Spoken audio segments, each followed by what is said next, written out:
Welcome to the Rock is George podcast. I'm your host, George Dionne, and this is episode 146. Thank you for tuning in. Be sure to hit like, follow, or subscribe on the platform that you're listening to us on. You can also check out my work at theloudest.com on the planet, knac.com, for exclusive hard rock and heavy metal interviews, live show coverage, and more. My guest for this episode is Marianna of the Greek industrial metal act, Project Renegade. On July 14th, Project Renegade released their sophomore album, ULTRA TERRA, on Pavement Entertainment. And here's vocalist Marianna to tell you more about it. If I knew absolutely nothing about Project Renegade, how would you describe the band's music to me? I would say that we are a modern metal band. We like very much, and it's a constant, I think, in our music, the groove. Just to get to move people around, make them jump, make them move their bodies. And right now we are making like a shift towards a more electronic side also. So we like to blend a lot of genres in our music, because we listen to so much music and so many different styles, and this is something that that is reflected also in the way that we write. So I believe that the only constant throughout the years is the groove, just that, and the heavy metal, of course, the guitars, the drums and stuff like that. But yeah, we try to incorporate different styles. Right now we are, like I said, more in the electronic style, vocals, female, of course, because I'm the singer. During the last album, I have all apart from the clean vocals that I've done so far, I have experimented a little bit with some more extreme vocals.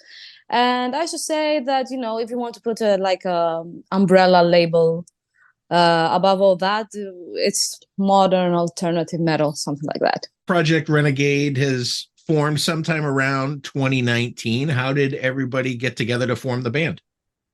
Actually, it's 2017. 2019 was the release of our first full-length album. But we exist as a band from 2017. I mean, I counted from our first live show, to just to be more exact. It was an idea and an effort by Odi, our drummer, and myself. We used to play in other bands when we were younger, and we just felt the need to to graduate in something more professional, something more oriented and more focused on what we wanted to do, and some goals that we had in mind. So we said that let's start a band that's gonna be like 100% of what we like to do as musicians, and let's try and make something more not so like a pastime thing, but more like something that will actually be something more professional. And we had a lot of lineup changes throughout the year. It's very difficult to find people that want to invest in what you do and be there and go through a lot of stuff, because bands have ups and downs, and there are difficulties ahead. And we had a lot of lineup changes. That's why the project as part of our band name kind of stuck, because at the beginning it was like just the two of us, so it was like more like a music project and not a band at first. But thankfully Jay, our bass player, was an old friend from another band that Odi played with. And he was for some years he was living abroad, and when he came back to Greece, he immediately wanted to join the band. So and then Philip is our latest acquisition, our guitar player. He's been with us I think about 2 years now, and he used to be like a solo artist, and he had an amazing output that drove us to himself. We weren't friends before, we didn't know him at all, but we saw his his music and the way he thinks and the way he writes, and we loved that. We made a contact with him, and the rest is history. And here we are on July 14th. You released your second album, Ultra Terra, through Pavement Entertainment. You described the album as exploring the futuristic fringes of a world on the I can't even say it, precipice of humanity's demise. Now, you say it's futuristic, but I feel like we're living now where humanity's starting to go down into the toilet. Yeah, maybe it was, like I don't know, we just saw ahead because of that, we kind of feel that with that album, although most of its songs, were written like during the COVID period, so they are kind of old songs for us right now. It's so, it just has its finger on today and what's going on today with the world. And yeah, like you said, it is futuristic, but if you actually think it's not. It's actually what you see today with all the technology and the AI and everything that's going on with the climate change. I mean, I don't know, back when we started writing it in 2020, late 2020, everything was, a little bit different. I think it was like the start of that, futuristic era that we were actually, talking about. And you see the events right now that they are accelerating at a, at a crazy rate.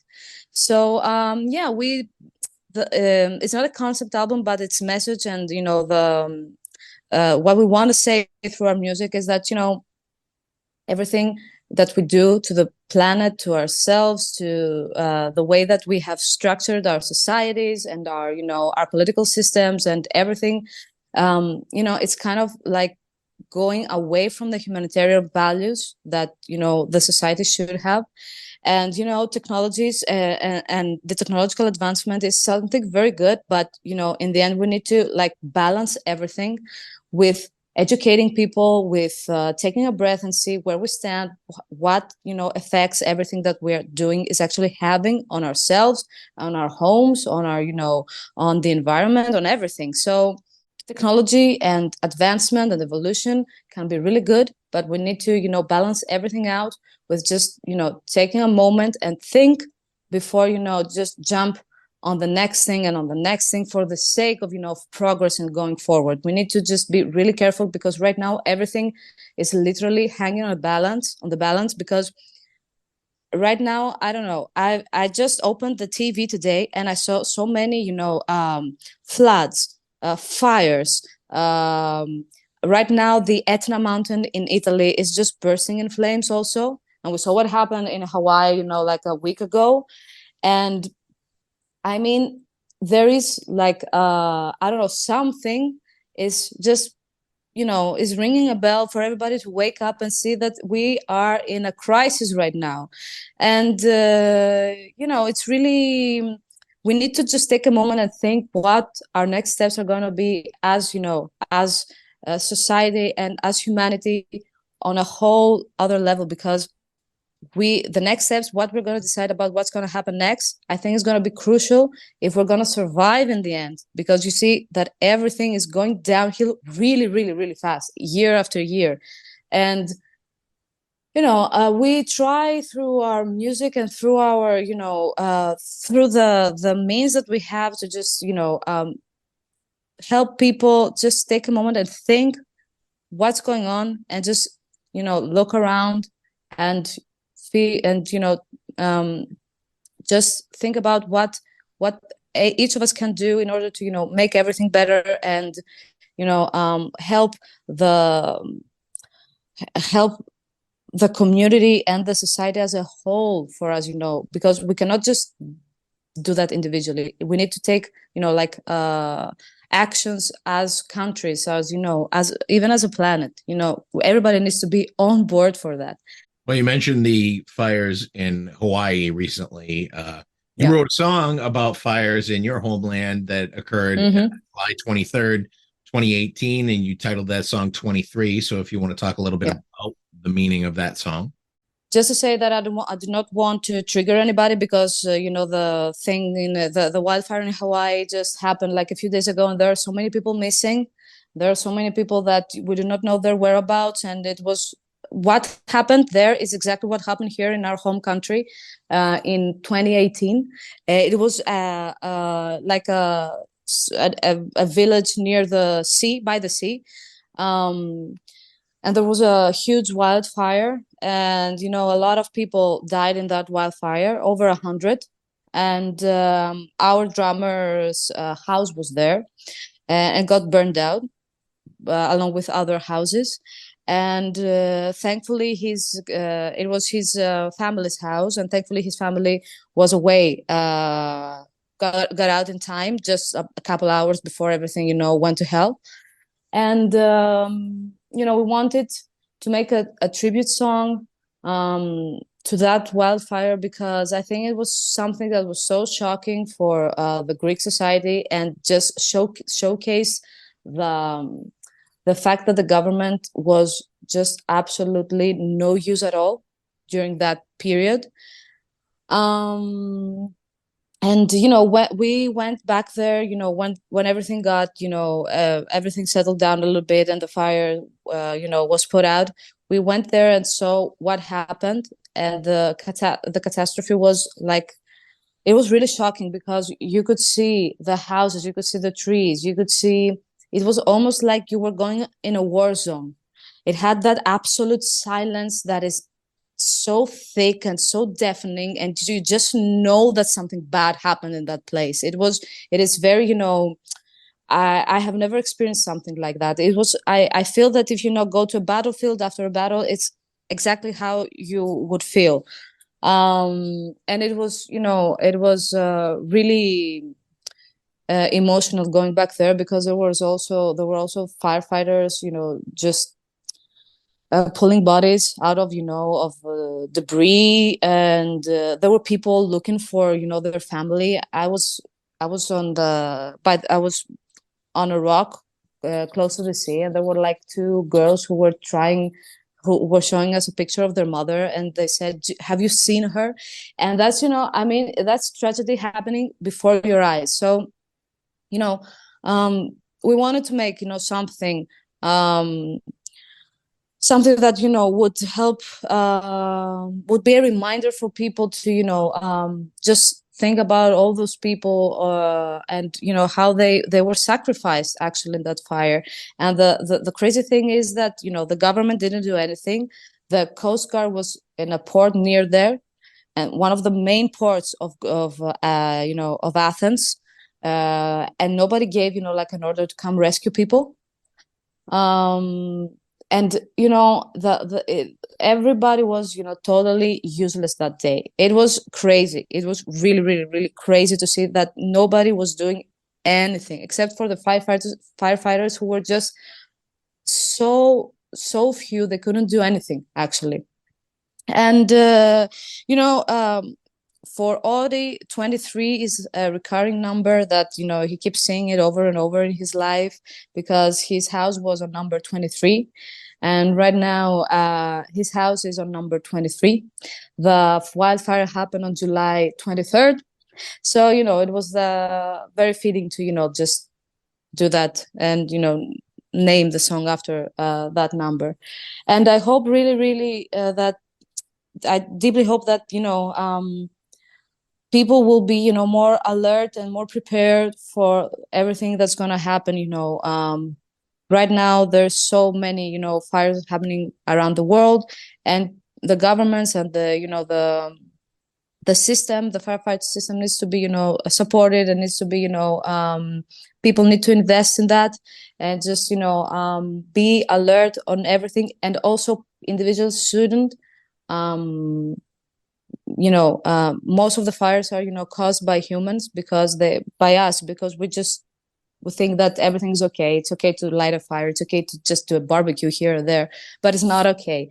There's a very high risk for something that is very simple in our minds to just go sideways so quickly. And just be aware, and just be careful with everything that we do.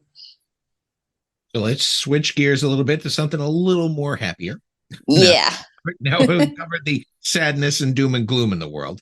Let's go to your music video, Token. Fantastic. Yeah. looks big budget. It's sort of a VR meets video games meets futuristic battle. Did you guys put this concept together on your own? Yeah, it's the most DIY video that we've ever done, to tell you the truth. And of course, it's a first it's our first try in just trying to mix the VFX and the 3D art in our videos. Our guitarist Philip is very good. It's one of the best actually here in Greece VFX artists. And we said, why not, just combine those two forms of art together and see what we're gonna do. So we thought of the concept together, and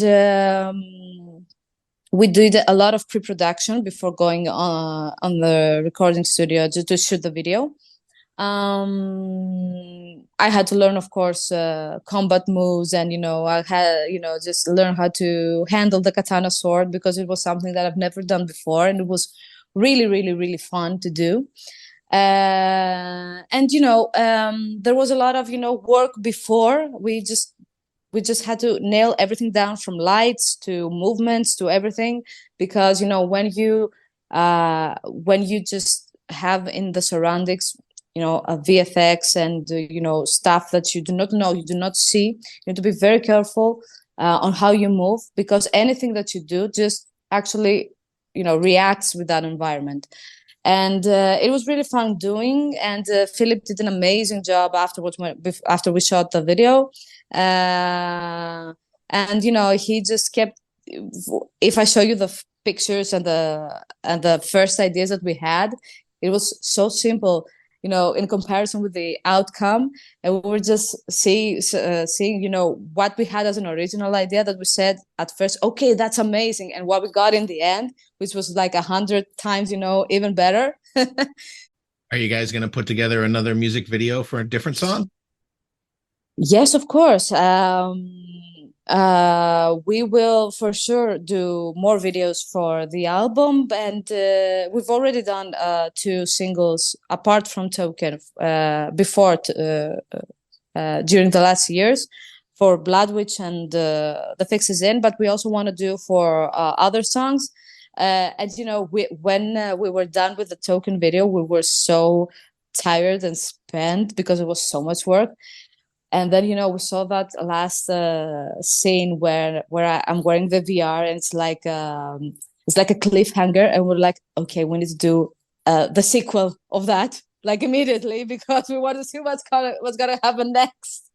And we hope to do something along those lines too, but also other stuff. We like to just experiment and try different things.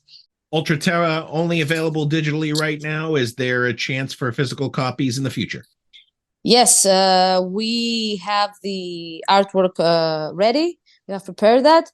We will probably put it out somewhere around October, I think, something like that. We want to make a few copies also physical. I know that sounds a little bit old school, but there are old school fans there, and we want to be, we want to give them the chance to buy the CD also. The album is out through Pavement Entertainment. Your first album was independently released. How did you end up signing with Pavement? We actually were, we were trying to find a label for the second album. We really believed that, we would find someone, willing to sign for the release. But also I think it was kind of like a bad timing thing with all the COVID and the security that was going on in the music industry around that time, and we were almost like going to give up and just say that we're gonna do it ourselves this time around too. But right around that time that we said, okay, we are doing it ourselves, Pavement came in and saved the day. They were really and they are really we communicate really well. We had a very good talk, before the contract.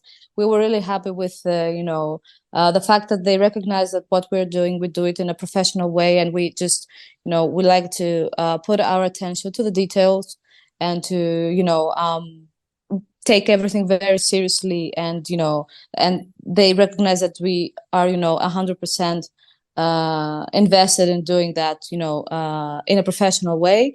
And we ended up having a great conversation, and the rest is history. We said, okay, let's do this, let's start the collaboration, see where it's gonna lead us.